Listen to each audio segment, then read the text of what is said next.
अतना बताओ ए सरवा केतना दूर बाड़ी तोहर दीदी आए ह खाली देह में सटवली दिलवा से दिल कैसे मिली। अतना बताओ ए सरवा केतना दूर बाड़ी तोहर दीदी आए ह खाली देह में सटवली दिलवा से दिल कैसे मिली। आवेला सरवा या गना में आवेला सरवा या गना में चश्मा लगाई के सरवा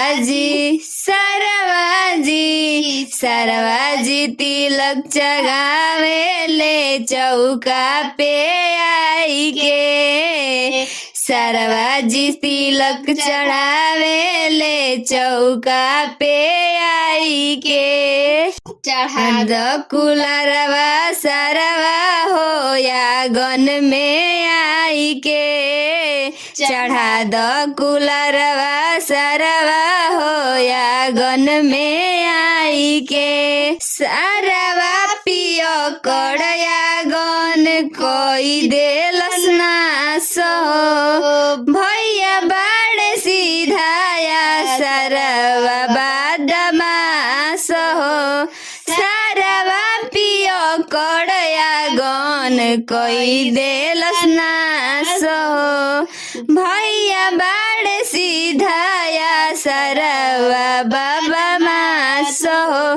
कबो डरामा करे हो कबो बहाना करे हो तिलक चढ़ावे में सरवा कहे तू देरी करेला। कबो डरामा करे हो कबो बहाना करे हो तिलक चढ़ावे में सरवा कहे तू देरी करेला। सरवा जी आवे ले आंगन में सरवा जी आवे ले आंगन में ड्राम से टवाले के सरवा जी सिकड़ी पहनावे ले चौका पे आई के सरवा जी सिकड़ी पहनावे ले चौका पे आई के। पेन्हा दो सिकड़िया सरवा हो चौका पे आई के पेन्हा दो सिकड़िया सरवा हो या गन में आई के। अतना बताओ ए सरवा केतना तू देर अभी करब आए ह खाली देह में मिसटवली दिलवा से दिल कैसे मिली। अतना बताओ ए सरवा केतना तू देर अभी करब आए ह खाली देह में सटवली दिलवा से दिल कैसे मिली।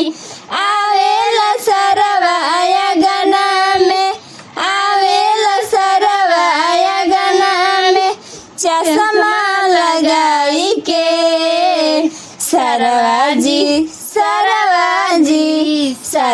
जी कूलर चढ़ावे ले चौका पे आई के सरवा जी अंगुरिया चढ़ावे ले चौका पे आई के। चढ़ा दो अंगूठिया सरवा हो या गन में आई के चढ़ा दो कुलरवा सरवा हो या गन